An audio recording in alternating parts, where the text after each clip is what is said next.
Hi, I'm Bahar Etimnan. I'm the editor and founder of rescue.com.au and also the founder of Rescue Me Academy. I'm also the host for Inspire 19, and I'm delighted to bring you Wendy El-Khoury, one of the most inspirational and amazing business minds in Australia and a leader in the wedding and event planning industry.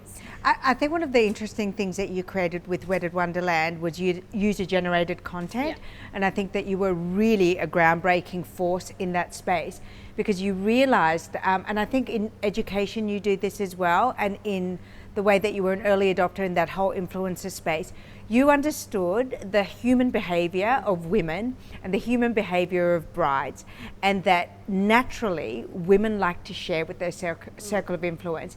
And then you built a business model around that.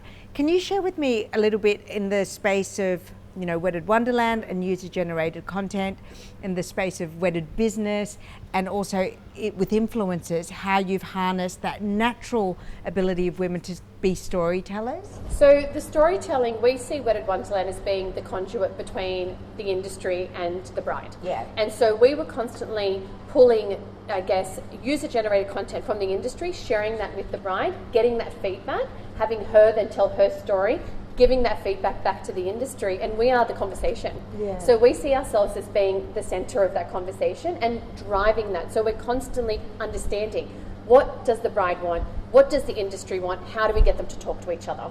And I think what's, to me, super interesting is that you transcended the wedding industry, even though your content is really purely wedding industry. Yeah. People now come to Wedded Wonderland or Creative Business Hub or Wedded Business on the subject of eventing, any kind of eventing or celebration. You kind of have become an authority in celebrations, and you keep your reader well beyond her wedding. Which is crazy because we, you know, when we're talking to clients and they say, oh, but you've just got the bride, and we say, we're on the journey of love. We've got the girl who is hoping to meet someone. We've got the girl. Muriel? Yes, we've got the Muriels.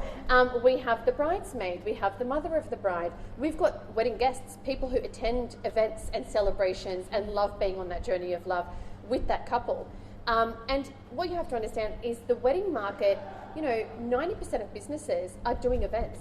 So they're not just targeting the bride, they're doing all of her pre-wedding functions, they're doing the baby shower, the announcement of, you know, the gender reveal, the christening, and they stay on the journey, the bar mitzvah, the Holy Communion, all of those kinds of things. So they're on the journey of love with that client too. Yeah. And storytelling allows us, and the online conversation allows us to share that journey. So that's why they stay, because they then see, oh, we featured this bride 2 years later, we're now doing a gender reveal. We talk about suppliers who have offerings around balloons and you know, party setups and all those kinds of things, which is relevant to that core bride, but it's also relevant to anyone who's celebrating love. One of the things that I find, you know, I'm not a candidate for marriage anytime soon, but I find that when I am on Wedded Wonderland or any of your hubs, what's really interesting is that it still feels like content rather than a catalogue for suppliers. Yeah. And I think that the way that you have integrated your content, again, you were ahead of the curve. You were doing integrated content and, you know, long before it was fashionable.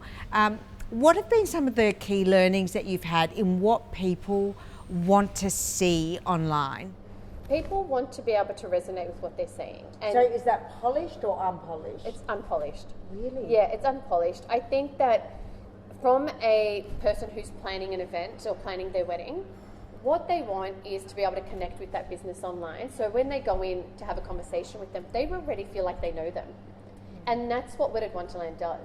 We want to be the conversation starter. Yeah. We want to break down those walls of a bride feeling nervous about planning her day, as well as businesses who really want to connect with those who are on the journey of love and don't really know how to start that conversation. You can't have your Instagram page or your website look like the Yellow Pages anymore. It's not about, you know, banner placements, of course, important because that drives traffic and it drives click-throughs, but we've learned that native content and speaking to a business and saying, what do you want to do? Who is your bride? You can't be if you You know, I always say, if you're trying to offer your business to everyone, you're not going to have something to offer to someone. Who is going to come in here and buy from you? And why would they? Because the market's saturated. There are so many businesses out there, and there are so many people fighting. And I think if you stay true to who you are, and you can convey that visually, and you can talk to your audience, and you allow us to do that too, you're going to get the right kind of client. You're going to connect with her online. She's just walking through those doors and trying to find out if you're available. Yeah. You don't even talk about price anymore. There are so many suppliers out there who don't even need to, here's my package. What's the package? The package is, this is my offering, this is what I want to do for you. Let's talk about that, as opposed to, here's a breakdown of prices and let's rock and roll.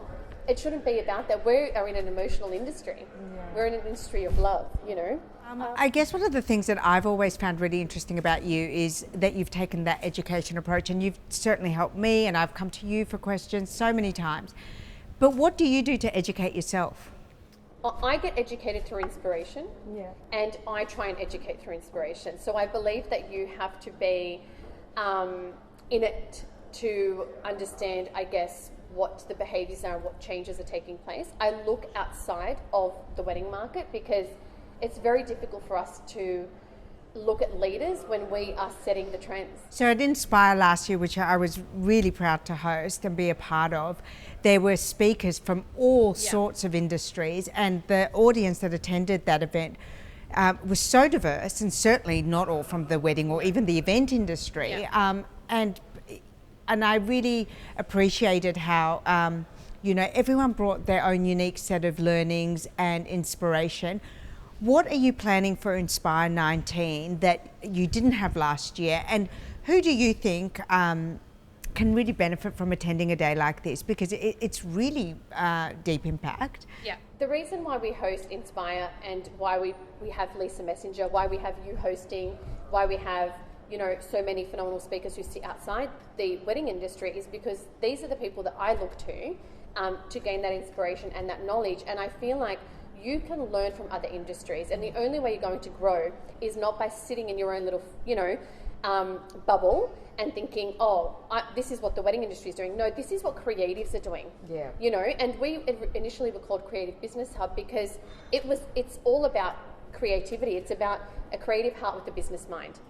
And I continue to try and drive that message through all of the speakers that we have, because, when we approached Lisa, or when we've approached other speakers, it's like, how do I talk to the wedding industry, or what do I have to offer? Yeah. No, we're talking to creatives who have businesses, who need inspiration, who need insight, who need tactical information, who take that and apply it the following day. This was where I was really surprised. They're not just attending an event with keynote speakers and panels. Your roundtables were just one of the most inspirational and useful parts of the day. Can you tell me what kind of outtakes people can expect to have by attending Inspire? Like, what is it that you're doing differently that's different to, say, going to, a morning inspiration seminar, or, what do you do differently? It's about having speakers who are willing to share. Yes. And everyone was very honest. And still in it. They're all still active business owners. You're an active business owner. So it's about having people who are taking their time out to give. Yeah. And so they don't take that lightly. Yeah. The other thing is talking about the specifics. Yes, we can talk about a marketing strategy, and I can give you all the theory. What is a marketing strategy today? What is content creation? What is an influencer? Who is an influencer? How do you brief an influencer? How do you talk to other businesses? How do you collaborate? What does collaboration actually mean? We just said it. We were having a chat in the bathroom, and we said, we're having a conversation here. We actually need to sit down and say, commercially, how do I work with you? How do you work with me? And how can we benefit from it? And I think as Australians, we are afraid to put it out there. Yeah. I think that as business owners, it's very difficult. I don't know, when I travel internationally, I find that America's like, hi, this is what I do. How can I help you? How can we work together? Whereas we're like, hey, how you going? Let's have a chat. But at Inspire, the networking was through the roof. I was so surprised. I have never spoken at anything where I had so many people contact me directly. They asked for information, they asked for favors, they asked for support, and it was really interesting. You created a really warm environment for networking. So I would say that if I was a business owner, one of the benefits of attending Inspire is that it really was not only a great learning platform, but a proper, serious networking platform. Serious networking, serious collaborations. But fun. But fun, and setting the tone that you are coming to learn, to be inspired, but also to connect. And talk to the person next to you, find out what they do, have a business conversation, a friendly business conversation, and listen to the speakers, ask engaging questions, come prepared, but also understand that you are going to walk out of that room knowing something that you can apply to your business the very next day. I really, really want to applaud you for that, and that's why I'm so delighted to be part of it, because I learned so much, and I actually made new contacts and friendships as a result of it. So I would love to invite you guys, if you're considering being part of the day, to sign up for Inspire, because it really is unlike any other event that I've seen or attended. And I'm an event junkie, and I attend masterclasses, I produce online education courses, and I think Inspire is really in a league of its own. So congratulations, and I can't wait to be part of it again this year.